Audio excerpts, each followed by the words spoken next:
Kelionės pradžia. 2054 m. gruodžio 3 rytas prasidėjo neįprastai tyliai. Žemės orbitą dengė plonas debesų sluoksnis, o po juo driekėsi planeta, kuri jau seniai nebeatrodė tokia rami kaip anksčiau. Klimato anomalijos, migracijos bangos, išsekę ištekliai ir politiniai blokai, kurie vos laikėsi ant trapių susitarimų. Tačiau būtent šiame chaose gimė projektas, kurio idėja dar prieš 10-metį būtų skambėjusi kaip fantastika. Astronautų laivas, pavadintas Astrajaus vardu, buvo pirmoji pilotuojama transporto priemonė, sukurta kelioniai už Saulės sistemos ribų. Jis naudojo branduolinio impulso variklį, paremtą senaisiais projektų Orion ir Daedalus principais. Šį kartą tai buvo ne teorija, o realybė. Laivas buvo daugiau kaip 400 metrų ilgio, su segmentuotu korpusu, galinčiu sugerti mikroimpulsų smūgius. Variklio kamera buvo sustiprinta volframo ir grafeno lydiniu. Kiekvienas impulsas buvo mažytis branduolinis sprogimas. Stumiantis laivą pirmyn, komanda buvo atrinkta iš daugiau kaip 12 000 kandidatų. Ne pagal drąsą, ne pagal heroizmą, o pagal psichologinį stabilumą, gebėjimą dirbti ekstremaliomis sąlygomis ir mokslinę kompetenciją. Komandoras Elijas Varnas buvo buvęs NASA astronautas, dalyvavęs keliose misijose į Mėnulį ir vienoje misijoje į Marsą. Jis buvo ramus, metodiškas ir beveik šaltas. Astrofizikė Mira Kovalev buvo tarpžvaigždinio signalo analizės specialistė ir viena iš tų, kurie pirmieji pastebėjo anomaliją. Inžinierius Rafaelis Ibarra buvo branduolinių sistemų ekspertas, žmogus, galintis suremontuoti variklį net tada, kai visi kiti sakytų, kad tai neįmanoma. Biologė Hana Sato buvo atsakinga už gyvybės palaikymo sistemas ir ilgalaikio žmogaus išlikimo tyrimus. Navigacijos ekspertė Leila Moal buvo buvusi Europos kosmoso agentūros pilotė, žinoma dėl gebėjimo priimti sprendimus greičiau negu kompiuteriai. Jie visi stovėjo ant starto platformos ir žiūrėjo į milžinišką laivą, kuris atrodė labiau kaip kosminė tvirtovė negu transporto priemonė. Leila tyliai tarstelėjo, kad tai paskutinė diena, kai jie mato Žemę taip arti. Elijas neatsakė. Jis žiūrėjo į horizontą, kur Saulė kilo virš tirštų debesų. Jis žinojo, kad ši misija neturėjo įvykti. Ne todėl, kad technologijos buvo neparuoštos. Jos buvo paruoštos. Ne todėl, kad žmonija nebuvo pasiruošusi. Žmonija niekada nebus pasiruošusi. Tikroji priežastis buvo ta, kad misijos tikslas buvo slepiamas net nuo pačios komandos. Oficialiai tai buvo tarpžvaigždinio variklio bandymas. Neoficialiai jie skrido tirti signalo, kurį aptiko radioteleskopai pietų pusrutulyje. Signalas buvo keistas, per daug ritmingas, per daug struktūruotas, per daug panašus į kažką pažįstamo. Mira buvo ta, kuri pirmoji pastebėjo anomaliją. Ji praleido 3 savaites analizuodama duomenis, kol galiausiai pasakė žodžius, kurie pakeitė viską. Ji pasakė, kad tai nėra natūralus reiškinys ir nėra ateivių kilmės. Tai buvo kažkas kita. Kai Astrajaus laivas pakilo, Žemė po jais virpėjo. Branduoliniai impulsai vienas po kito stūmė laivą aukštyn, kol jis pramušė atmosferą ir įsiliejo į juodą kosmoso tylą. Viduje girdėjosi tik vibracija, monotoniškas variklio dūžis ir komandos kvėpavimas. Pirmoji diena orbitoje praėjo ramiai. Laivas atliko sistemų testus, stabilizavo kursą, o komanda ruošėsi ilgam skrydžiui. Jie žinojo, kad kelionė už Saulės sistemos ribų gali trukti metus, gal 2, gal ilgiau. Tačiau jau pirmąją naktį įvyko tai, ko niekas nesitikėjo. Mira sėdėjo prie analizatoriaus, kai ekranas staiga sužibo. Signalas, kurį jie sekė, pasikeitė. Jis tapo aiškesnis ir tikslesnis, tarsi žinotų, kad jie pakilo. Mira tyliai pakvietė Eliją. Komandoras priėjo prie ekrano. Signalas pulsavo lėtai ir ritmingai, tarsi širdies dūžiai.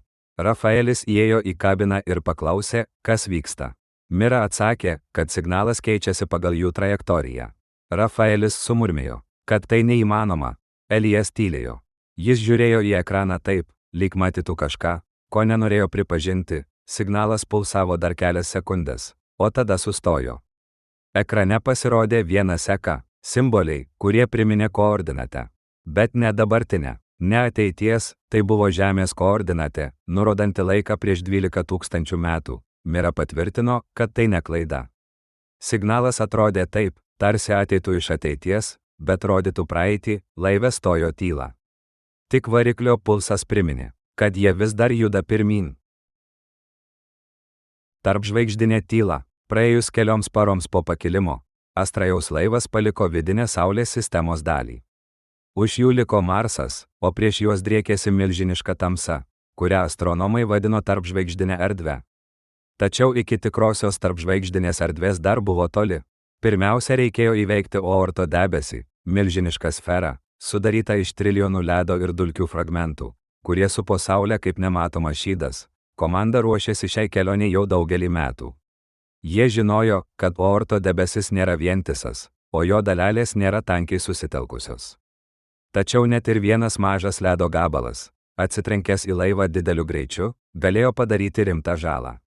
Todėl laivas turėjo apsauginius skydus, kurie galėjo sugerti smūgius, ir radarų sistemą, kuri nuolat skenavo aplinką. Rafaelis Ibaras sėdėjo prie variklio modulio ir stebėjo duomenis.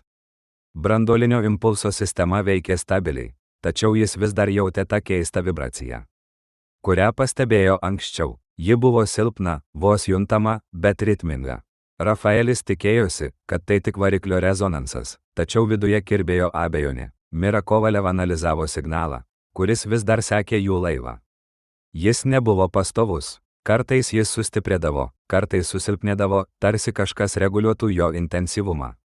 Mira pastebėjo, kad signalas stiprėja, kai jie artėja prie Oorto debesies. Ji nežinojo, ką tai reiškia, tačiau jautė, kad tai nėra atsitiktinumas. Hana Sato tikrino gyvybės palaikymo sistemą. Ji pastebėjo, kad oro drėgmė šiek tiek svyruoja, nors sistema turėjo veikti visiškai stabiliai. Svyravimai buvo labai maži, tačiau jie sutapo su signalo pulsavimu. Hana užfiksavo duomenis ir nusprendė stebėti situaciją toliau. Leila Moau sėdėjo navigacijos kabinoje ir stebėjo kursą. Laivas judėjo tiksliai pagal planą. Tačiau žvaigždžių fonas atrodė šiek tiek kitoks. Kai kurios žvaigždės mirgėjo neįprastai. Leila patikrino sensorius, tačiau jie rodė, kad viskas normalu. Ji nusprendė, kad tai gali būti optinis efektas, susijęs su dulkių dalelėmis Oorto debesyje. Elijas Varnas stebėjo komandą ir matė, kad visi jaučia įtampą. Jis žinojo, kad tai normalu. Kelionė į nežinomybę visada kelia nerimą. Tačiau šį kartą įtampa buvo kitokia. Ji buvo susijusi ne tik su kelione, bet ir su signalu, kuris sekė juos nuo pat pakilimo. Praėjus dar kelioms valandoms, laivas įžengė į Oorto debesies pakraštį. Radarai pradėjo fiksuoti mažas daleles, kurios judėjo aplink laivą. Jos buvo labai mažos, tačiau jų buvo daug. Laivas pradėjo naudoti apsauginius skydus, kurie sugeria smūgius. Viduje buvo girdėti tylūs dūžiai, primenantys lietų, krintantį ant metalo stogo. Rafaelis stebėjo duomenis ir pastebėjo, kad vibracija sustiprėjo. Ji tapo aiškesnė ir ritmingesnė. Rafaelis suprato, kad tai nėra variklio rezonansas. Tai buvo kažkas iš išorės. Jis iškart pranešė Elijui. Mira tuo metu pastebėjo, kad signalas pasikeitė. Jis tapo intensyvesnis ir pradėjo formuoti naujas struktūras. Jos priminė kažkokius modelius, kurie galėjo būti duomenų blokai. Mira suprato, kad signalas reaguoja į jų buvimą Oorto debesyje. Elijas paprašė, kad visi susirinktų pagrindinėje kabinoje. Jis norėjo aptarti situaciją, kol ji dar neperaugo į rimtesnę problemą. Komanda susėdo aplink stalą, o Mira paleido paskutinius signalo duomenis. Visi stebėjo, kaip ekrane formuojasi keistos struktūros, primenančios žemėlapius, diagramas ar net kažkokius modelius. Rafaelis pasakė, kad vibracija variklio modulyje sutampa su signalo pulsavimu. Hana pridūrė, kad oro cirkuliacijos sistemoje atsirado nežymių svyravimų, kurie taip pat sutampa su signalo ritmu. Leila pasakė, kad žvaigždžių fonas atrodo pakitęs būtent tuo metu, kai signalas sustiprėja. Elijas suprato, kad tai neatsitiktinumai. Kažkas iš išorės veikė jų laivą. Ne fizinė jėga, o informacija. Tarsi signalas būtų ne tik žinutė, bet ir kažkokia įtaka, kurią jie dar tik pradeda suvokti. Mira staiga sustingo. Ekrane pasirodė nauja seka. Ji buvo aiškesnė negu visos ankstesnės. Ji priminė žemėlapį, ne žvaigždžių žemėlapį, o Žemės paviršiaus projekciją. Mira padidino vaizdą. Visi pamatė, kad tai Žemės kontūrai, tačiau jie atrodė kitaip. Žemynai buvo pasislinkę, pakrantės kitokios, o kai kurios teritorijos buvo po vandeniu. Hana pirmoji suprato, ką tai reiškia. Ji pasakė, kad tai Žemės vaizdas iš labai senų laikų. iš laikotarpio, kai žemynai dar nebuvo tokie, kokius matome dabar. Mira patvirtino, kad tai atitinka Žemės paviršiaus modelį, kuris egzistavo maždaug prieš 12 000 metų. Rafaelis tyliai paklausė, kas siunčia jiems tokią informaciją. Elijas atsakė, kad tai yra klausimas, į kurį jie dar neturi atsakymo. Tačiau jis pridūrė, kad jei signalas rodo praeitį, o ateina iš ateities, tai reiškia, kad kažkas žino apie jų kelionę daugiau negu jie patys. Mira pažvelgė į komandorą ir pasakė, kad tai tik pradžia. Ji jautė, kad signalas turi dar daugiau informacijos, kurią jie netrukus pamatys. Elijas atsistojo ir pasakė, kad nuo šios akimirkos misija keičiasi. Jie ne tik keliauja į tarpžvaigždinę erdvę, jie keliauja į paslaptį, kuri gali pakeisti žmonijos istoriją. Laivas judėjo pirmyn, o signalas vėl pradėjo pulsuoti. Šį kartą ritmas buvo greitesnis. Tarsi kažkas skubėtų perduoti žinią. Supernovos aidai. Astrajaus laivas judėjo gilyn į aorto debesį, o aplink juos vis dažniau pasigirsdavo tylūs smūgiai į apsauginius skydus. Tai buvo tarsi nuolatinis priminimas, kad jie keliauja per erdvę, kurioje net mažiausia dalelė gali tapti pavojumi. Tačiau tikrasis pavojus atėjo ne iš ledo fragmentų. Mira Kovalev sėdėjo prie analizatoriaus, kai ekrane staiga pasirodė naujas duomenų šuolis. Signalas, kurį jie sekė, staiga susilpnėjo, o paskui vėl sustiprėjo. Tai nebuvo įprastas pulsavimas. Tai buvo kažkas kitokio. Mira pajuto, kaip per nugarą nubėga šiurpas. Ji iškart iškvietė Eliją. Komandoras priėjo prie ekrano ir paklausė, kas vyksta. Mira atsakė, kad signalas reaguoja į kažkokį išorinį reiškinį. Ji pasakė, kad tai gali būti radiacijos šuolis. Elijas iškart susisiekė su Hana, kad ši patikrintų gyvybės palaikymo sistemą. Hana Sato patikrino radiacijos lygį ir pastebėjo, kad jis pradėjo kilti. Ne pavojingai, bet pakankamai, kad sukeltų nerimą. Ji pranešė, kad radiacijos lygis kyla tolygiai ir ritmingai. Tarsi kažkas artėtų. Rafaelis Ibarra tuo metu tikrino variklio modulį. Jis pastebėjo, kad vibracija tapo stipresnė ir dažnesnė. Ji nebeatrodė kaip mechaninis reiškinys. Ji priminė bangas, sklindančias per laivo korpusą. Rafaelis suprato, kad tai gali būti susijęs su radiacija. Leila Moau stebėjo žvaigždžių foną. Ji pastebėjo, kad kai kurios žvaigždės pradėjo mirgėti neįprastai. Tai nebuvo optinis efektas. Tai buvo kažkas kita. Ji padidino vaizdą ir pamatė, kad viena iš žvaigždžių skleidžia keistą šviesos pulsavimą. Pulsavimas buvo ritmingas ir stiprėjantis. Leila iškart pranešė Elijui. Komandoras paprašė, kad Mira patikrintų duomenis. Mira įvedė žvaigždės koordinates į analizatorių ir po kelių sekundžių suprato, kas vyksta. Ji pasakė, kad tai yra supernovos aidai. Tai reiškia, kad kažkur netoli, kosminiais mastais, įvyko žvaigždės sprogimas. Ne dabar, o prieš daugybę metų. Tačiau radiacijos banga juos pasiekė tik dabar. Elijas paklausė, ar tai pavojinga. Mira atsakė, kad taip, jei jie nepasiruoš. Supernovos radiacija gali būti mirtina, jei laivas nebus tinkamai apsaugotas. Hana patikrino apsauginius skydus ir pasakė, kad jie gali atlaikyti dalį radiacijos, tačiau ne visą. Rafaelis pasakė, kad variklio kamera gali būti pažeidžiama, jei radiacija bus per stipri. Elijas suprato, kad jie turi veikti greitai. Jis paprašė, kad Mira nustatytų radiacijos bangos kryptį ir intensyvumą. Mira pradėjo analizuoti duomenis ir po kelių minučių pasakė, kad banga artėja iš šiaurės rytų krypties. Ji pridūrė, kad jie turi mažiau negu 2 valandas. Kol banga juos pasieks, Rafaelis pasiūlė padidinti variklio impulsų dažnį, kad laivas galėtų pakeisti kursą ir išvengti tiesioginio smūgio. Tačiau tai buvo rizikinga. Padidinus impulsų dažnį, variklis gali perkaisti. Hana pasiūlė sustiprinti apsauginius skydus. Tačiau tam reikėjo sumažinti energijos tiekimą kitoms sistemoms. Elijas turėjo priimti sprendimą. Jis žinojo, kad bet kuris pasirinkimas gali būti pavojingas. Tačiau jis taip pat žinojo, kad laikas senka. Jis paprašė, kad Rafaelis paruoštų variklį padidintam impulsų dažniui, o Hana sustiprintų apsauginius skydus. Jis pasakė, kad jie turi išvengti tiesioginio radiacijos smūgio, net jei tai reikš didesnę riziką varikliui. Rafaelis pradėjo ruošti variklį. Jis padidino impulsų dažnį ir stebėjo temperatūrą. Variklis pradėjo kaisti, tačiau vis dar veikė stabiliai. Hana sustiprino apsauginius skydus ir sumažino energijos tiekimą kai kurioms sistemoms. Laivas pradėjo judėti greičiau ir keisti kursą. Mira stebėjo radiacijos bangą. Ji artėjo greitai, labai greitai. Mira pasakė, kad jie turi mažiau negu 5 minutes, kol banga juos pasieks.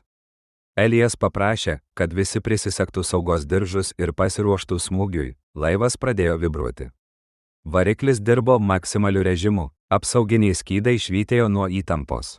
Radiacijos lygis pradėjo kilti. Hana stebėjo duomenis ir pasakė, kad jie artėja prie pavojingos ribos. Ir tada tai įvyko, radiacijos banga atsitrenkė į laivą. Viduje pasigirdo duslus dūžis, tarsi kažkas būtų trenkęs į milžinišką metalinį būgną. Laivas sudrebėjo, šviesos mirktelėjo, variklis suūžė taip garsiai, kad atrodė, jog tuoj sprogs. Rafaelis šaukė, kad temperatūra kyla. Hana šaukė, kad apsauginiai skydai nebeatlaiko. Mira stebėjo signalą ir pastebėjo, kad jis vėl pasikeitė.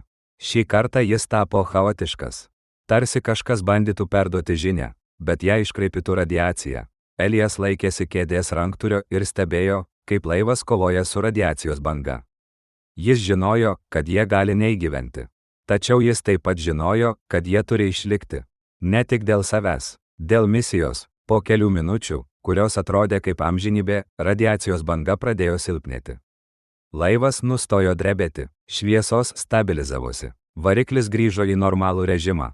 Hana patikrino radiacijos lygį ir pasakė, kad jis grįžo į saugią ribą. Rafaelis patikrino variklį ir pasakė, kad jis nebuvo pažeistas. Mira patikrino signalą ir pasakė, kad jis vėl tapo stabilus. Elijas atsikvėpė. Jie išgyveno, tačiau Mira pasakė, kad yra dar kažkas. Ji parodė ekrane naują seką. Tai buvo žinutė, aiškesnė negu bet kuri ankstesnė, ji buvo trumpa, jie mato jūs. Nežinomas objektas, kelios savaitės po susidūrimo su supernovos radiacijos banga praėjo tyliai. Astrajaus laivas judėjo gilyn į tarpžvaigždinę erdvę, o signalas, kurį jie sekė nuo pat pakilimo, tapo vis aiškesnis. Jis nebeatrodė kaip atsitiktinis pulsavimas. Jis priminė kryptį, tarsi kažkas rodytų kelią. Mira Kovalev sėdėjo prie analizatoriaus ir stebėjo duomenų srautą. Jos akys sužibo. Elijau, ateik čia. Man atrodo, kad supratau, ką jis daro. Komandoras priėjo prie jos ir palinko virš ekrano. Duomenų seka priminė trajektoriją, vedančią į tolimą žvaigždę. Tai ne triukšmas, Mira tarė tyliai. Tai kelio žemėlapis. Elijas suspaudė lūpas. Ar tikra, kad tai ne interpretacijos klaida? Šį kartą ne. Žiūrėk. Mira padidino vieną seką. Čia yra posūkiai. Čia greičio korekcijos. Čia žvaigždžių orientyrai. Tai ne atsitiktinumas. Leila Moo, išgirdusi jų balsus, įėjo į kabiną. Ką radot? Signalas veda mus į žvaigždę, Mira atsakė. Maža, silpna, be pavadinimo. Tik katalogo numeris. Leila patikrino žvaigždžių žemėlapį. Keista vieta, niekas niekada nesiūlė ten skristi. Nėra planetų, nėra žinomų objektų. Rafaelis Ibarra įėjo, nusivalydamas rankas nuo tepalo. Jei keičiam kursą, turėsiu padidinti impulsų dažnį. Variklis atlaikys, bet rizika didesnė. Hana Sato prisijungė paskutinė. Gyvybės palaikymo sistema gali dirbti ilgiau, bet turėsim taupyti išteklius. Elijas apsidairė į komandą. Visi laukė jo sprendimo. Jis žinojo, kad kelionė į nežinomą žvaigždę gali būti pavojinga, bet taip pat žinojo, kad signalas nėra atsitiktinis. Seksime kryptimi, galiausiai tarė. Tai jau seniai nebėra tik variklio bandymas. Laivas pakeitė kursą. Kelionė truko kelias savaites. Signalas stiprėjo, tarsi jie artėtų prie jo šaltinio. O tada, vieną dieną, Leila sustingo prie navigacijos pulto. Žiūrėkite į tai. Ekrane pasirodė žvaigždė. Maža, blyški. Tačiau aplink ją sukosi kažkas, kas nebuvo natūralu. Mira priėjo arčiau ir sustingo. Tai ne planeta, ji ištarė. Ir ne asteroidas. Rafaelis primerkė akis. Per daug taisyklinga forma. Leila padidino vaizdą. Aplink žvaigždę sukosi milžiniška konstrukcija. Ji priminė žiedą. Jos paviršius buvo lygus, blizgantis, padengtas raštais, kurie švelniai pulsavo. Dysono fragmentas. Mira sušnabždėjo. Teorinis modelis, skirtas surinkti žvaigždės energiją. Bet niekas niekada nėra matęs tokio realybėje. Hana žengė arčiau ekrano. Tai atrodo seniau negu bet kas, ką esame matę. Arba, daug pažangiau. Ar galime nusileisti, paklausė Rafaelis, Galime, Mira atsakė. Paviršius stabilus. Energijos laukas silpnas. Bet turime būti atsargus. Elijas linktelėjo. Leidžiamės. Astrajus priartėjo prie konstrukcijos. Kuo arčiau jie buvo, tuo labiau paviršius atrodė gyvas. Raštai judėjo, tarsi reaguotų į jų buvimą. Kai laivas palietė paviršių, šviesa aplink juos sustiprėjo. Tai mus mato, tyliai ištarė Hana. Rafaelis pažvelgė į ją. Arba atpažįsta. Mira stebėjo duomenis. Paviršius reaguoja į mūsų energijos parašą. Tai nėra atsitiktinis švytėjimas. Tai yra aktyvacija. Elijas atsistojo. Einam į išorę. Jie apsivilko skafandrus ir išėjo į paviršių. Konstrukcija buvo šilta, ne metalo šiluma, o tarsi kažkas palaikytų pastovę temperatūrą. Raštai ant paviršiaus judėjo, formuodami linijas, kurios vedė į tolį. Tai kelias, Mira tarė. Struktūra rodo mums kryptį. Tada sekam, Elijas atsakė, jie ėjo kelias minutės, kol priėjo prie milžiniškos arkos. Jos paviršius buvo padengtas simboliais, kurie priminė žvaigždžių žemėlapius. Kai Rafaelis palietė arką, simboliai sužibo, o vartai prasiverė, viduje buvo tamsu. Tyla buvo tokia gili, kad atrodė, jog ji sugeria garsą. Jie įžengė į koridorių, kurio sienos buvo padengtos švytinčiais raštais. Raštai judėjo, tarsi tekėtų informacija, tai duomenų srautas, Mira ištarė. Archyvas. Jie ėjo toliau, kol priėjo prie didžiulės salės. Jos centre stovėjo sfera, švytinti švelnia mėlyna šviesa. Jos viduje buvo vaizdas. Mira priėjo arčiau ir sustingo. Tai žemė, jis sušnabždėjo. Bet ne dabartinė. Sfera rodė žemę iš senovės. Tada vaizdas pasikeitė. Ji rodė žemę po 1000 metų. Tada kosminė anomalija, kuri pulsavo šviesa. Tai laiko archyvas, Mira tarė. Informacija iš praeities ir ateities. Sfera pradėjo formuoti žinutę. Ji buvo aiški, tai, ką matote, yra jūsų ateitis. Elijas žiūrėjo į sferą ir suprato, kad jų kelionė tik prasideda. Archyvo vidus. Astrajaus įgula žengė pro milžinišką arką, kuri atsivėrė tarsi pati konstrukcija būtų juos atpažinusi. Viduje tvyrojo gili tyla, nepaprasta, o tokia, kuri sugeria net menkiausią garsą. Jų žingsniai skambėjo dusliai, tarsi grindys būtų minkštos, nors paviršius atrodė kaip metalas. Koridoriaus sienos buvo padengtos švytinčiais raštais. Jie judėjo, tekėjo, keitė formas. Mira sustojo ir pakėlė ranką. Tai ne dekoracija, ji ištarė. Čia teka duomenys. Informacija. Rafaelis palinko arčiau sienos. Atrodo kaip energijos srautas, bet ne toks, kokį esu matęs. Hana apsidairė. Jaučiat, tarsi kažkas mus stebėtų. Čia nėra nieko gyvo, Leila tarstelėjo, bet jos balsas skambėjo ne taip užtikrintai kaip įprastai. Gal pati struktūra yra stebėtojas, Mira pridūrė. Jie ėjo toliau, kol koridorius įsiplėtė į didžiulę salę. Jos centre stovėjo sfera. Ji buvo skaidri, švytinti švelnia mėlyna šviesa. Tarsi joje būtų uždarytas gabalėlis žvaigždės. Žiūrėkit, Mira žengė pirmyn. Viduje kažkas yra. Sfera sureagavo į jos artėjimą. Šviesa sustiprėjo, o viduje pradėjo formuotis vaizdas. Iš pradžių neryškus, paskui vis aiškesnis. Tai žemė, Hana sušnabždėjo. Bet ne tokia, kokią žinome. Vaizdas rodė žemynus, kurių formos buvo kitokios. Pakrantės buvo pasislinkusios. Kai kurios teritorijos buvo po vandeniu. Mira įjungė skenerį. Tai žemės modelis iš labai senų laikų. Maždaug prieš 12 000 metų. Rafaelis suraukė antakius. Kodėl archyvas rodo praeitį? Sfera pakeitė vaizdą. Dabar ji rodė miestus, kurių jie nepažinojo. Dangoraižius, kurie atrodė per dideli, kad būtų pastatyti dabartinėmis technologijomis. Orbitinės struktūras, kurios priminė milžiniškus žiedus aplink planetą. Tai ateitis, Mira ištarė. Žemė po 1000 metų. Leila žengė arčiau. Tai ne vizija. Tai duomenys. Tikri duomenys. Sfera vėl pasikeitė. Šį kartą ji rodė kosminę anomaliją. Tarsi įtrūkimas erdvėje. Jis pulsavo šviesa, kuri atrodė nenatūrali. Kas tai? Hana paklausė tyliai. Nežinau, Mira atsakė. Bet tai atrodo kaip erdvės laiko deformacija. Elijas stovėjo šiek tiek atokiau, stebėdamas viską iš šalies. Archyvas rodo praeitį, ateitį ir kažką, kas dar neįvyko. Sfera pradėjo formuoti naują vaizdą. Šį kartą tai buvo tekstas. Ne raidės, ne simboliai, o struktūra, kurią analizatorius automatiškai pavertė suprantama forma. Mira perskaitė pirmoji, tai, ką matote, yra jūsų ateitis. Rafaelis atsisuko į ją, mūsų ateitis, ne žmonijos apskritai. Taip parašyta, Mira linktelėjo. Tai asmeniška, mums. Sfera rodė toliau, klimato žlugimą, miestų griūtį, žmonių migraciją į orbitinės kolonijas, technologijas, kurios atrodė neįtikėtinos. Ir galiausiai, anomalija, kuri priartėjo prie Žemės, tai perspėjimas, Hana ištarė. Jie bando mus įspėti, arba nukreipti, Leila pridūrė.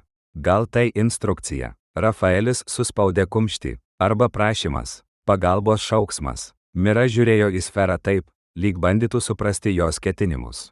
Kas tai sukūrė? Kas siunčia šią informaciją? Elijas pagaliau prabilo. Jo balsas buvo ramus, bet tvirtas, kas bebūtų, jie žino apie mus.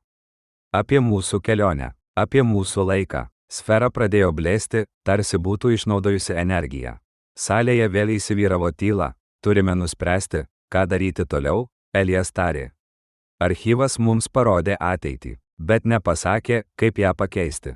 Mira pažvelgė į jį, gal atsakymas yra kitur, gal archyvas turi daugiau, arba gal turime rasti anomaliją. Leila pridūrė. Jei ji tokia svarbi, kaip atrodo. Rafaelis giliai įkvėpė, bet pirmiausia turime išsiaiškinti, kas mus čia atvedė. Hana linktelėjo. Ir kodėl? Elijas pažvelgė į sferą paskutinį kartą. Tai tik pradžia. Laiko paraštės. Grįžę į laivą, jie dar ilgai tylėjo. Kiekvienas bandė suvokti tai, ką pamatė archyvo viduje. Sfera rodė praeitį, ateitį ir anomaliją, kuri atrodė kaip įtrūkimas pačioje erdvėje. Tačiau svarbiausia buvo žinutė, ji buvo aiški ir asmeniška. Tai, ką matote, yra jūsų ateitis, Mira pirmoji prabilo. Archyvas turi daugiau, tai tik paviršius. Sfera rodė tik fragmentus. Rafaelis atsisėdo prie variklio modulio konsolės.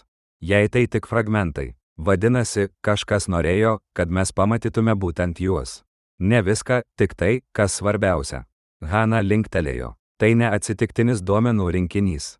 Tai atrinkta informacija. Tarsi kažkas būtų sudėliojęs istoriją taip, kad mes ją suprastume.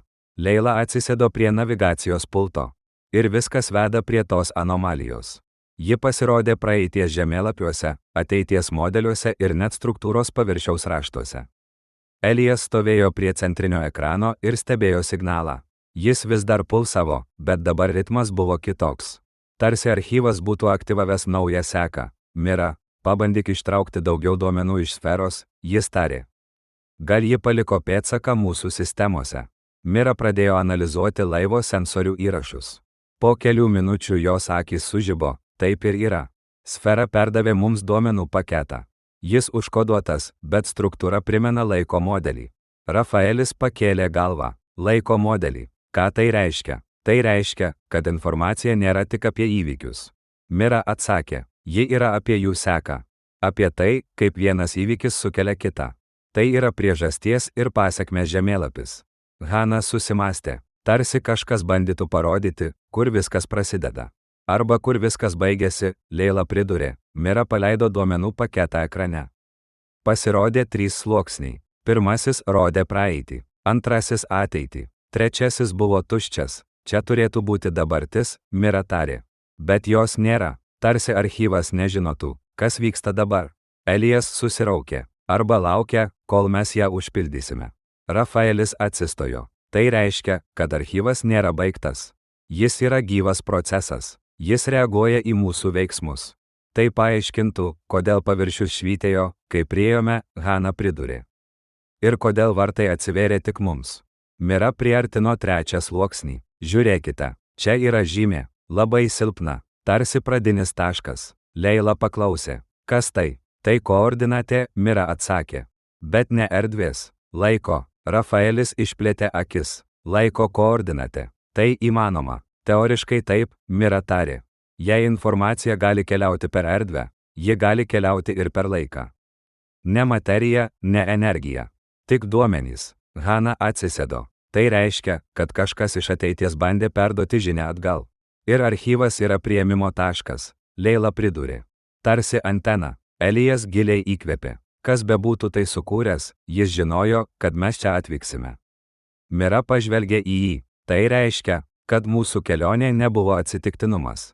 Ji buvo suplanuota. Rafaelis suspaudė kumštį. Bet kas tai padarė? Ateities žmonės. Kita civilizacija. Kažkas, kas išgyveno anomaliją.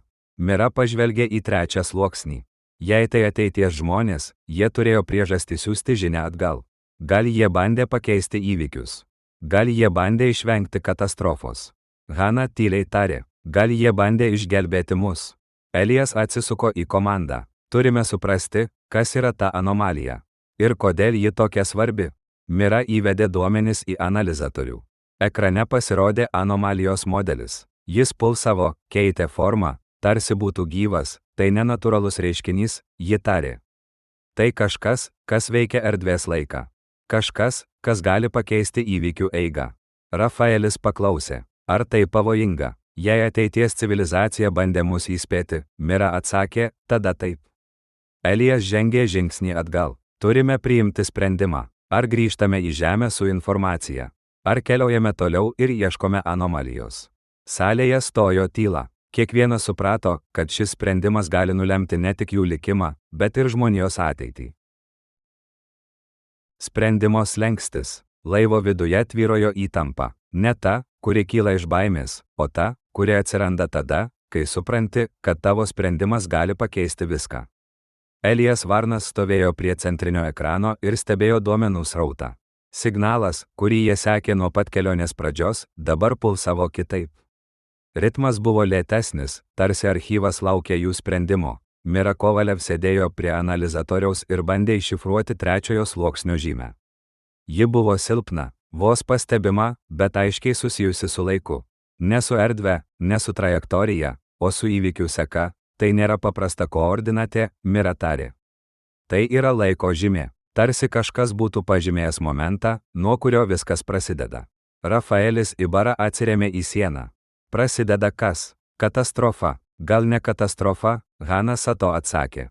Gal pokytis. Gal tai momentas, kai žmonija padarė kažką, kas nulėmė ateitį. Leila Moau įvedė žymę į navigacijos sistemą. Ekrane pasirodė laiko diagrama. Ji buvo sudėtinga, su daugybė šakų, kurios išsiskyrė ir vėl susijungė. Žiūrėkite, Leila tarė. Čia yra keli keliai, keli galimi ateities variantai. Archyvas rodo tik vieną, Rafaelis pastebėjo. Ta, kuriame viskas baigėsi blogai. Mira linktelėjo, nes tai yra kelias, kuriuo mes einame dabar. Elijas giliai įkvėpė. Jei grįšime į Žemę, galėsime perduoti informaciją. Gal žmonija pakeis kursą? Ar tikrai? Hana paklausė. Žmonija retai keičiasi dėl perspėjimų. Dažniausiai tik dėl pasekmių. Rafaelis suspaudė kumštį. O jei grįšime, ar mus išvis išklausys? Ar nebus taip, kad mus paskelbs pamišėliais? Arba misija bus įslaptinta, Leila pridūrė. Ir niekas niekada nesužinos, ką radome. Mira įvedė naują komandą į analizatorių. Ekrane pasirodė papildoma informacija. Tai buvo archyvo dalis, kurios jie nepastebėjo anksčiau. Tarsi ji būtų atsiradusi tik dabar, žiūrėkite į tai, Mira tarė. Archyvas rodo, kad ateities civilizacija bandė siųsti žinią ne vieną kartą. Elijas priėjo arčiau. Kiek kartų? Daug, Mira atsakė. 10, gal 100. Kiekvieną kartą jie bandė pakeisti įvykius. Bet niekas nepasikeitė. Hana sustingo. Tai reiškia, kad mes nesame pirmi. Rafaelis tyliai ištarė. Ir galbūt ne paskutiniai. Leila pažvelgė į Eliją. Jei grįšime, galime tapti dar vieną nesėkmę. Dar vienu bandymu, kuris nieko nepakeis. Mira įvedė dar vieną komandą. Ekrane pasirodė naujas modelis. Jis rodė, kad anomalija yra vienintelis taškas, kuriame įvykių eiga gali būti pakeista. Ne Žemėje, ne praeityje, o ten, kur erdvė ir laikas susikerta. Archyvas rodo, kad anomalija yra raktas, Mira tarė. Jei norime pakeisti ateitį, turime ją pasiekti. Elijas tyliai paklausė. Ir kas mūsų laukia ten? Nežinau, Mira atsakė. Bet žinau, kad grįžimas į Žemę nieko nepakeis. Rafaelis žengė žingsnį pirmyn. Aš už tai, kad keliautume toliau. Hana linktelėjo. Aš taip pat, jei yra galimybė pakeisti ateitį. Turime ją išnaudoti. Leila pažvelgė į komandorą. Sprendimas tavo. Elijas ilgai tylėjo. Jis žiūrėjo į ekraną, į archyvo duomenis, į ateities fragmentus, kurie rodė Žemę, kokios jie nenorėjo matyti. Jis žinojo, kad sprendimas nėra tik apie juos. Tai buvo sprendimas dėl visos žmonijos. Galiausiai jis tarė, mes keliausime į anomaliją. Mira iškvėpė, tarsi būtų sulaikiusi kvapą. Rafaelis nusišypsojo pirmą kartą per visą kelionę. Hana užmerkė akis ir linktelėjo. Leila pradėjo ruošti kursą. Signalas ekrane staiga sustiprėjo. Ritmas tapo aiškus, tarsi archyvas būtų patvirtinęs jų sprendimą. Atrodo, kad kažkas laukia mūsų ten, Mira tarė, tada nenuvilsime. Elijas atsakė, laivas pradėjo ruoštis kelioniai į vietą, kurioje erdvė ir laikas susilieja į vieną tašką. Kelionė į anomaliją. Astrajaus laivas paliko archyvo orbitą tyliai, tarsi pati konstrukcija būtų sulaikiusi kvapą. Signalas, kuris iki šiol juos vedė, dabar tapo aiškesnis negu bet kada. Ritmas buvo lėtas, bet tvirtas, primenantis širdies dūžius. Mira Kovalev stebėjo duomenis ir matė, kad kryptis nekinta. Anomalija buvo toli, bet jos parašas buvo toks ryškus, kad jį buvo galima aptikti net per kelis šviesmečius. Rafaelis Ibarra tikrino variklio modulį. Impulsų dažnį padidinsiu tik tada, kai priartėsime prie paskutinio etapo. Kol kas judame stabiliai. Hana Sato sėdėjo prie gyvybės palaikymo sistemos. Deguonies lygis stabilus. Vandens regeneracija veikia. Galime keliauti ilgai. Leila Moau įvedė naują kursą. Pagal signalą, anomalija yra tarpžvaigždinėje erdvėje. Ne prie žvaigždės, ne prie planetos. Tiesiog tuštumoje. Elijas Varnas stovėjo už jos ir stebėjo žvaigždžių foną. Tuštuma niekada nebūna tik tuštuma. Kelionė tęsėsi kelias dienas. Kuo toliau jie skrido, tuo labiau keitėsi aplinka. Žvaigždės atrodė blankesnės. Foninė radiacija tapo neįprastai vienoda. Mira pastebėjo, kad erdvės fonas praranda natūralų triukšmą. Čia kažkas ne taip, ji tarė. Kosmosas niekada nebūna toks tylus. Rafaelis pakėlė akis nuo konsolės. Tyla gali būti blogas ženklas. Hana pritupė prie analizatoriaus. Jaučiu keistą spaudimą. Ne fizinį. Tarsi oras būtų tirštesnis, nors jo čia nėra. Leila patikrino sensorius. Erdvės kreivumas pradeda keistis. Labai nežymiai, bet stabiliai. Elijas priėjo prie centrinio ekrano. Tai anomalijos parašas. Po kelių valandų jie pagaliau pamatė ją. Iš pradžių tik kaip silpną mirgėjimą. Paskui kaip šviesos srautą, kuris neturėjo aiškios formos. Tai nebuvo objektas, ne planeta, ne žvaigždė. Tai buvo tarsi įtrūkimas erdvėje. Šviesa aplink jį buvo iškreipta, tarsi kažkas lenktų pačią tikrovę. Tai neįmanoma. Mira sušnabždėjo. Bet mes tai matome. Rafaelis įvedė duomenis į analizatorių. Tai ne materija, ne energija. Tai kažkas tarp jų. Hana žengė arčiau ekrano. Tarsi erdvė būtų suplonėjusi. Leila pakėlė akis. Arba tarsi laikas būtų praradęs kryptį. Elijas tyliai tarė. Archyvas rodė šitą. Tai yra raktas. Laivas priartėjo dar labiau. Anomalija pulsavo. Ne chaotiškai, o ritmingai. Tarsi kvėpuotų. Tarsi reaguotų į jų buvimą. Mira įjungė gilesnį skenavimą. Žiūrėkite. Čia yra struktūra. Ne fizinė, o informacinė. Tarsi kažkas būtų įrašyta į erdvę. Rafaelis primerkė akis. Kaip įrašas į audinį. Taip, Mira linktelėjo. Tai yra žinutė, bet ne tokia, kokią galime perskaityti. Tai yra modelis. Laiko modelis. Hana paklausė. Ar galime jį iššifruoti? Galime pabandyti, Mira atsakė. Bet tam reikia priartėti. Elijas pažvelgė į komandą. Tai gali būti pavojinga. Rafaelis atsakė pirmas. Mes tam čia ir esame. Leila įvedė naują kursą. Laivas lėtai artėjo prie anomalijos. Kuo arčiau jie buvo, tuo labiau keitėsi aplinka. Žvaigždės aplink juos pradėjo blukti.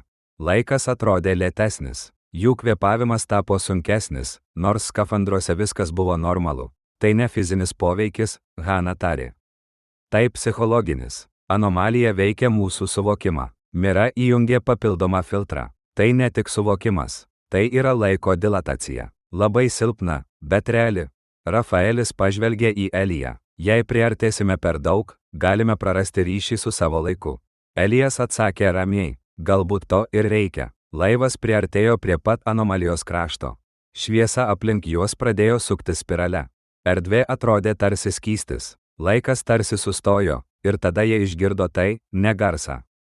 Ne žodžius, ne signalą, tai buvo tarsi atmintis. Tarsi prisiminimas, kuris nepriklausė nei vienam iš jų, Mira sustingo. Tai ateina iš anomalijos. Hana užsidengė burną. Tai žmonių balsai. Rafaelis sušnabždėjo. Iš ateities. Elijas žiūrėjo į anomaliją ir suprato, kad jie ne tik artėja prie jos. Už laiko ribų, šviesa išnyko taip staiga, kad ne vienas nespėjo sureaguoti. Nebuvo nei smūgio, nei judesio, nei garso. Tik visiška, sterili tyla, kuri priminė ne tuštumą, o laukimą. Tarsi pati tikrovė būtų sustojusi ir stebėtų, kas nutiks toliau. Mira Kovalev atsimerkė pirmoji. Ji gulėjo ant lygios, šviesą atspindinčios plokštumos, kuri neatrodė nei kieta, nei minkšta. Tarsi paviršius būtų prisitaikęs prie jos kūno. Ji atsisėdo ir apsidairė. Elijau, ji ištarė, bet jos balsas nuskambėjo keistai. Ne ore, o tarsi tiesiai mintyse. Už kelių metrų Elijas Varnas taip pat atsimerkė. Jis neatrodė sutrikęs, tik susikaupęs. Visi gyvi. Rafaelis Ibarra atsistojo, laikydamasis už galvos. Kur mes esame? Čia nėra gravitacijos, bet mes stovime. Čia nėra sienų, bet matau ribas. Hana Sato atsargiai palietė paviršių. Tai ne medžiaga, tai kažkas tarp materijos ir šviesos. Leila Moo apsidairė. Žvaigždžių nėra, erdvės nėra, laiko nėra. Mira pakilo ant kojų. Tai anomalijos vidus. Ir tada aplinka pasikeitė. Ne palaipsniui. Akimirksniu, lygus paviršius virto milžiniška erdve, kurioje kabėjo šimtai tūkstančių šviesos fragmentų. Jie judėjo lėtai, tarsi būtų prisiminimai, plaukiantys per sąmonę. Kai kurie buvo ryškus, kai kurie blankūs. Kai kurie atrodė pažįstami, Hana sustingo. Tai žmonių gyvenimai. Rafaelis primerkė akis. Tai ne mūsų laikai, tai ateitis. Vienas fragmentas priartėjo prie jų. Jis įsiplėtė, kol tapo aiškiu vaizdu. Jie pamatė miestą, kuris skendo po vandeniu. Dangoraižiai griuvo, žmonės bėgo, o virš jų kilo milžiniškas audros sūkurys. Archyvas rodė tai, Mira tarė. Bet čia, tai tikra. Tai ne modelis. Fragmentas išnyko, o jo vietoje atsirado kitas. Šį kartą jie pamatė orbitinę koloniją, kuris sprogo iš vidaus. Šviesa nušvietė tūkstančius kūnų, krintančių į tuštumą. Leila užsidengė burną. Tai ne ateitis. Tai ateičių seka, skirtingi variantai. Elijas žengė žingsnį pirmyn. Anomalija rodo mums, kas nutinka, jei niekas nepasikeičia. Ir tada jie išgirdo balsą, ne garsą, ne žodžius, o mintį, kuri įsiliejo į jų sąmonę taip natūraliai, lyg būtų jų pačių. Jūs atėjote, Mira sustingo. Kas tu? Tai nesvarbu. Svarbu tai, kad jūs esate čia. Rafaelis suraukė antakius. Tu esi sąmonė, aš esu likučiai. Atspindžiai. Tai, kas liko iš tų, kurie bandė pakeisti ateitį. Hana sušnabždėjo. Ateities žmonės. Taip, tie, kurie matė pabaigą. Tie, kurie bandė ją sustabdyti, Leila paklausė. Kodėl mes? Kodėl mus pasirinkote? Šviesos fragmentai aplink juos pradėjo suktis greičiau, tarsi anomalija būtų įkvėpusi. Nes jūs esate pirmieji, kurie atėjo ne iš nevilties, o iš pasirinkimo. Jūs atėjote nebėgdami nuo ateities, o jos ieškodami. Mira pajuto, kaip kažkas paliečia jos mintis. Neskaudžiai, o švelniai. Tarsi kažkas bandytų parodyti kelią. Žinutė sakė, kad mes esame pradžia, ji tarė. Ką tai reiškia? Šviesa aplink juos sustojo. Tai reiškia, kad ateitis prasideda nuo jūsų sprendimo. Ne nuo to, ką matėte archyve. Ne nuo to, kas nutiks vėliau. Nuo to, ką padarysite dabar. Elijas žengė į priekį. Ką turime padaryti? Šviesa susitelkė į vieną tašką. Jis virto portalu. Ne fiziniu, o laiko. Grįžkite. Bet ne į savo laiką. Į tą momentą, kuris pakeis viską. Į pradžią. Rafaelis paklausė.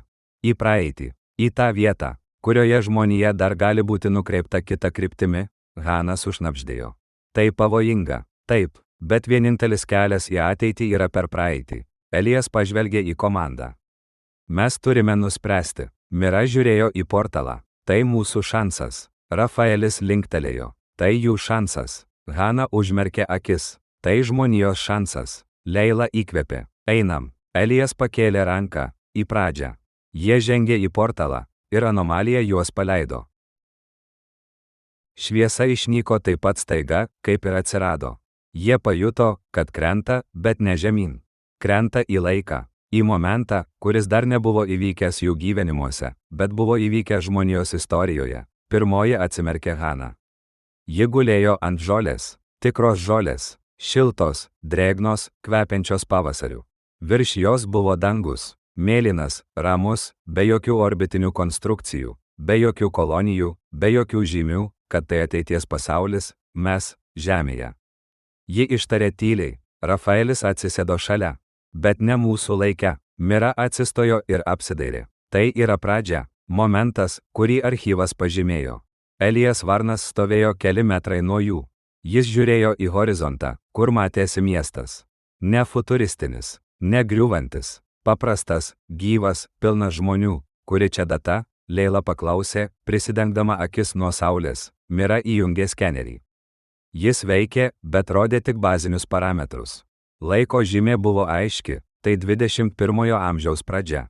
Ji tarė, metai, kai žmonija priėmė sprendimą, kuris vėliau sukėlė visą grandinę. Hana susiraukė. Kokį sprendimą? Mira pažvelgė į miestą. Archyvas nerodė konkretaus įvykio, tik momentą, kai kryptis pasikeitė. Rafaelis atsistojo. Tai reiškia, kad mes turime jį surasti. Ne tik surasti, Elijas tarė. Mes turime jį pakeisti. Jie pajudėjo link miesto. Žmonės ėjo gatvėmis, kalbėjosi, juokėsi, skubėjo į darbus. Niekas jų nepastebėjo. Jie atrodė kaip paprasti praeiviai. Anomalija ne tik perkelė juos laiku. Ji pritaikė jų išvaizdą prie laikotarpio. Tai keista, Hana tarė. Viskas atrodo taip, normalu. Taip ir turi atrodyti, Mira atsakė. Katastrofos niekada neprasideda nuo didelių įvykių. Jos prasideda nuo mažų sprendimų. Rafaelis sustojo prie laikraščio kiosko. Žiūrėkit, čia yra data. Šiandien vyksta pasaulinė konferencija dėl energijos politikos. Leila perskaitė antraštę. Tai ta konferencija, kuri vėliau paskatino grandininę reakciją. Sprendimai, priimti čia, nulėmė visą ateitį. Mira linktelėjo. Archyvas rodė, kad ateities griūtis prasidėjo nuo energijos krizės.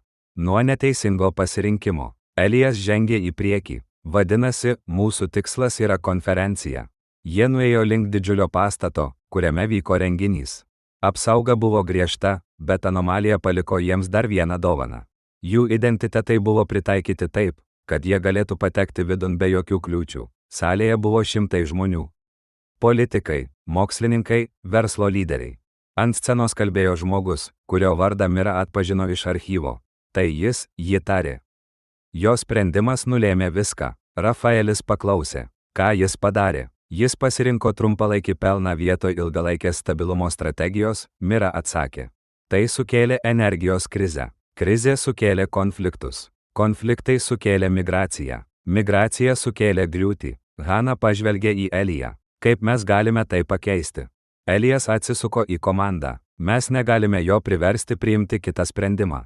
Bet galime jam duoti informaciją, kurios jis neturi. Leila paklausė. Kokios? Mira ištraukė iš kišenės mažą įrenginį. Tai buvo archyvo fragmentas. Anomalija jį paliko jiems kaip įrankį. Ateities duomenys, ji tarė. Ne pranašystės. Modeliai. Tikslus, matematiškai pagrįsti. Rafaelis nusišypsojo. Jei jis pamatys, kas nutiks, gal pasirinks kitaip. Hana pridūrė. Ir jei jis pasirinks kitaip, ateitis pasikeis. Elijas linktelėjo. Mira, tu kalbėsi su juo. Mira sustingo. Kodėl aš? Nes tu supranti archyvą geriausiai, Elijas atsakė. Ir tu gali paaiškinti taip, kad jis patikėtų. Mira giliai įkvėpė. Gerai, ji priėjo prie scenos užkulisių. Apsauga ją praleido. Žmogus, kuris turėjo priimti sprendimą, stovėjo vienas, žiūrėdamas į savo kalbos tekstą. Mira priėjo prie jo. Jūs manęs nepažįstate. Ji tarė. Bet aš turiu jums parodyti kažką, kas gali pakeisti pasaulį. Jis pakėlė akis. Kas jūs? Mira įjungė archyvo fragmentą. Šviesa nušvietė sieną, ir ateitis atsivėrė prieš jo akis. Pabaiga, sprendimo kaina. Archyvo fragmentas nušvietė sieną taip ryškiai, kad vyras prieš Mirą sustingo. Jo akys įsiplėtė, rankos suvirpėjo, o žodžiai užstrigo gerklėje. Jis matė ne prognozes, ne teorijas, ne modelius, jis matė ateitį, miestus, grimstančius po vandeniu, kolonijas, sprogstančias orbitoje, žmoniją, bėgančią nuo savo pačios sprendimų, ir anomaliją, kuri atsirado kaip paskutinis šansas, Mira žengė žingsnį arčiau. Tai ne pranašystė, tai matematika. Jei pasirinksite trumpalaikį kelią, pasaulis eis šią kryptimį. Vyras tylėjo. Jis buvo tas, kurio sprendimas nulėmė visą ateities griūtį. Ne iš blogos valios, iš baimės, iš spaudimo, iš politinių žaidimų, kurie atrodė svarbus tik tą akimirką. Iš kur tai, jis pagaliau ištarė, iš ateities, Mira atsakė. Iš žmonių, kurie bandė ją pakeisti. Jūs galite būti pirmasis, kuris išgirs. Jis pažvelgė į ją taip, lyg matytų ne žmogų, o veidrodį, rodantį jo paties sąžinę. Jei tai tiesa, aš negaliu priimti to sprendimo. Mira linktelėjo. Todėl mes čia. Jis užmerkė akis. Gerai, aš pakeisiu savo poziciją. Ir tuo momentu laikas pradėjo keistis. Ne garsiai, ne dramatiškai. Tyliai, kaip vėjas, pakeičiantis kryptį, laiko linija persirašo. Rafaelis, Hana, Leila ir Elijas laukė salės gale. Jie pajuto tai pirmi, tarsi oras būtų tapęs lengvesnis. Tarsi gravitacija būtų akimirkai susvyravusi. Tarsi pasaulis būtų iškvėpęs. Mira grįžo pas juos.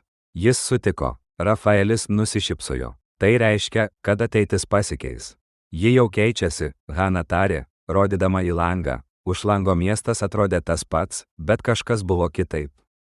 Spalvos ryškesnės. Žmonių judesiai lengvesni. Tarsi nematoma našta būtų nukritusi nuo jų pečių, Leila pajuto virpėjimą ore. Tai laiko banga. Elijas žengė prie jų. Laikas persirašo. Bet mes esame tarp dviejų linijų. Mira įjungė skenerį. Jis rodė du laiko sluoksnius, kurie jungėsi į vieną. Senoji ateitis bluko. Naujoji formavosi. Mes turime grįžti į anomaliją. Ji tarė. Kol esame dar čia, Rafaelis paklausė. O jei nespėsime, tada liksime šiame laike, Hana atsakė. Kaip žmonės, kurie niekada neegzistavo. Elijas pakėlė ranką. Einam. Grįžimas. Jie išėjo iš pastato ir pajuto, kaip oras aplink juos pradeda virpėti. Anomalija juos kvietė. Ne kaip pavojus. Kaip namai, dangus virš miesto suskilo į šviesos juostas. Žmonės nieko nepastebėjo. Tik jie matė, kaip laiko sluoksniai jungėsi. Čia, Mira tarė. Čia yra vartai. Jie sustojo vidury gatvės. Šviesa aplink juos susitelkė į vieną tašką. Anomalijos portalas atsivėrė. Ne toks, kokį matė kosmose. Švelnesnis. Tarsi dėkingas. Ar mes grįšime į savo laiką, Leila paklausė. Ne į tą, kurį palikome, Mira atsakė. Į naują. Rafaelis giliai įkvėpė. Gerai, man tinka. Hana nusišypsojo. Man irgi. Elijas pažvelgė į miestą paskutinį kartą. Mes padarėme, ką turėjome. Jie žengė į šviesą, nauja ateitis. Kai šviesa išblėso, jie stovėjo kosmose. Bet ne tame, kurį paliko. Anomalija buvo už jų, rami, uždaryta, atlikusi savo paskutinį veiksmą. Priekyje buvo žemė, bet ne ta, kurią matė archyve, ji buvo gyva. Švari, mėlyna, be griūvančių miestų, be chaoso, be žlugimo, Rafaelis iškvėpė. Mes tai padarėme. Hana užsidengė burną. Tai, gražu. Leila žiūrėjo į žemę taip, lyg matytų ją pirmą kartą. Tai yra ateitis, kurią mes sukūrėme. Mira pajuto, kaip anomalijos balsas paskutinį kartą paliečia jos mintis, jūs nebuvote pabaiga. Jūs buvote pradžia, Elijas Varnas nuleido galvą. Misija baigta. Ir pirmą kartą per visą kelionę jis nusišypsojo,